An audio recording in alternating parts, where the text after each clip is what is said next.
right? Because everybody's going to be in the water by 8 o'clock. All right, so if you average 13, 14 miles an hour, you're going to have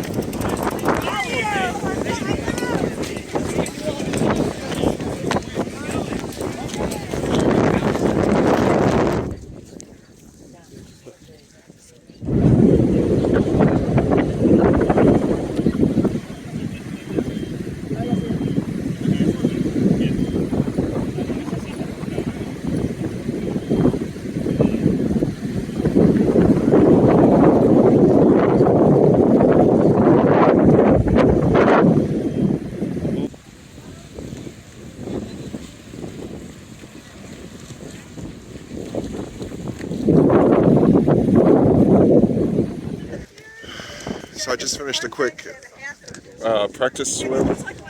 It's freezing cold, it's like 60 degrees, but the water's really nice, icy. The wind is insane, there's so much chop out there. It's not going to be my fastest swim, I can tell that now.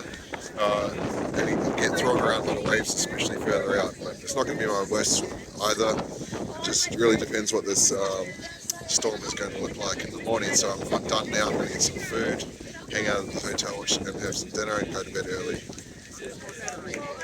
So I'm up at 4:30 in the morning, ready to go.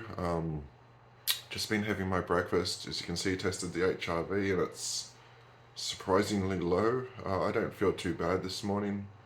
A bit of a running nose, but I'll take the Afrin and it'll clear that up. The weather forecast seems to be improving. It's not as bad as what it was meant to be, but it still showers. I looked outside before and it's raining a little bit. But other than that, I feel good. Everything is packed up and ready to go. I went to a friend's place, met his parents for dinner last night. They're lovely people, bought this amazing, I think it was Italian food. I had a chicken parma with some pasta that was just hit the spot. And I actually slept really well. Came back, went to bed and slept at about 9 o'clock. Woke up once at 1:30 when the idiot next door was like blasting his TV super loud. These walls are paper thin in here. Then just went back to sleep and woke up with the alarm. So just finishing my breakfast and I'm going to head off to the venue.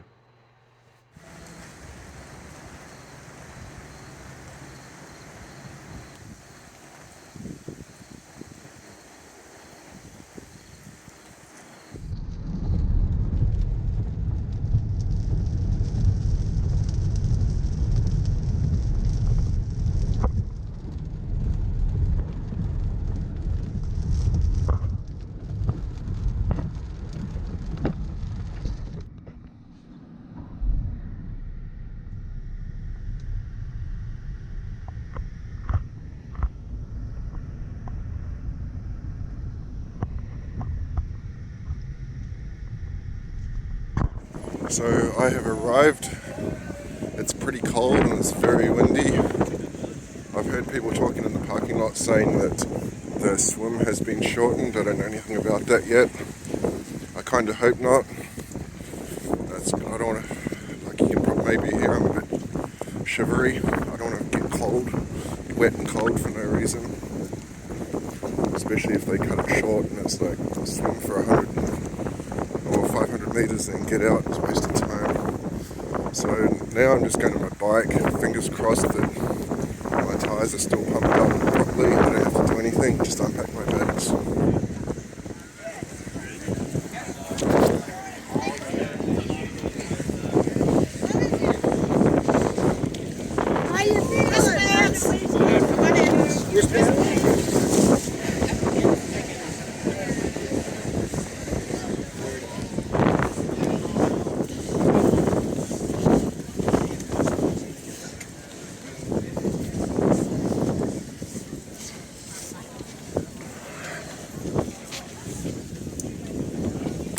Yes, tyres still pumped.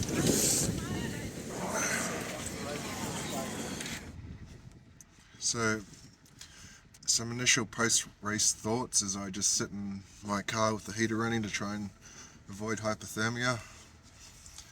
We started out the day with the swim cut to 750 meters because the conditions were too dangerous to further out in the bay, uh, which was kind of annoying and good at the same time. Annoying because once it's cut short, I can't really get a PR on my 70.3 distance.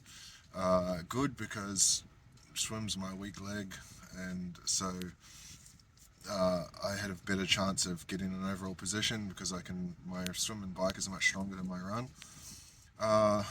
It was freaking freezing and lining up. I think maybe 8 to 10 degrees Celsius. And then when we get in the water was insanely choppy. Like I would swim, and then I don't know if you call it the waves or just the general rocking motion of the water.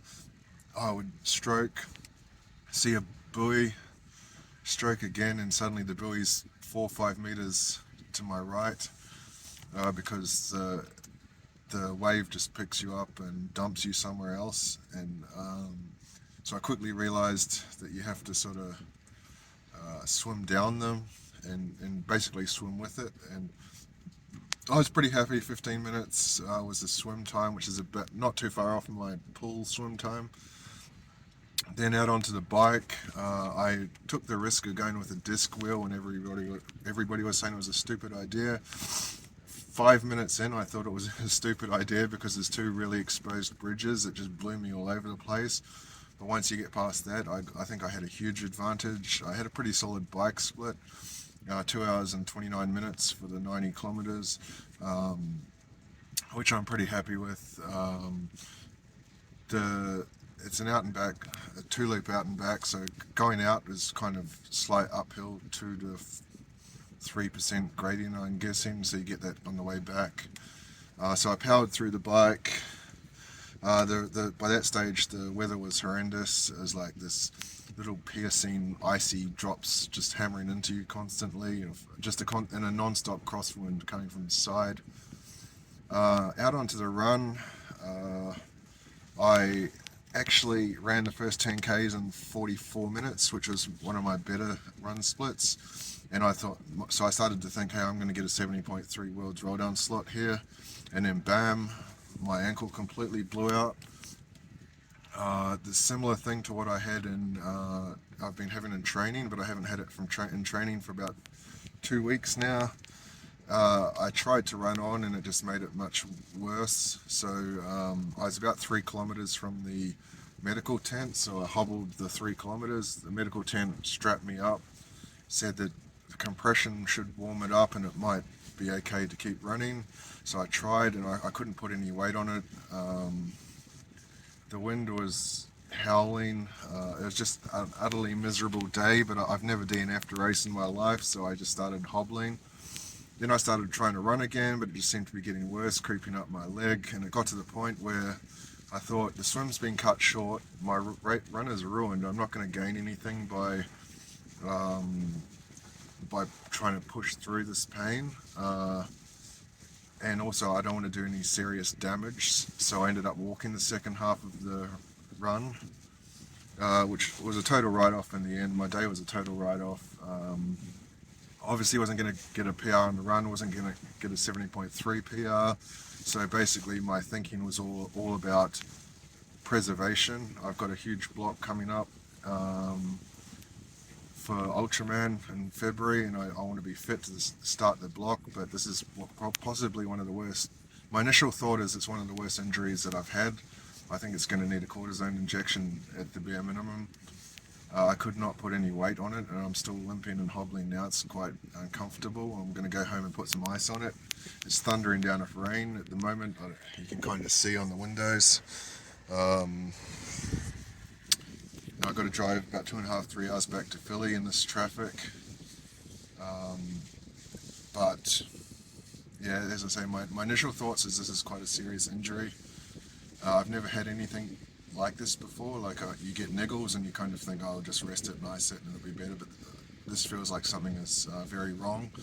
But during my sort of walk for the second half, I was thinking about it, and I realized this seems to happen more in races, and I use a different race shoe. So I'm going to get rid of my race shoes and maybe just focus on using my training shoes. I've got one more race next weekend. It's just a sprint try. At this stage, I am absolutely no chance of lining up for that. Even if I have a good week and this ices and feels better, I'll still give it some serious thought whether I want to risk it. But I'll see how it goes. But for now, I'm kind of looking forward to the drive home, getting warm. It was a good race. This is the first time I ran Ironman New York. I was, as I say, I'm not disappointed. I'm more concerned. I'm just hope that there's no serious damage done. And it was an experience. I've raced in this sort of weather a few times before, so it was nothing new. But it was just a shitty, miserable day. Like pouring rain non-stop all day, thunderous winds, chilled to the bone constantly. And all I wanted at the end was a hot coffee. So the coffee places weren't open. All the vendors left once the wind started. So hopefully I can pass like a Dunkin' Donut on the way home. But that's it for now. I'll go home, rest, have a shower, and I'll look over my number. The other thing was my watch died halfway through the run, so I'm only going to have limited stats. I'll have a look at the stats and see how I did.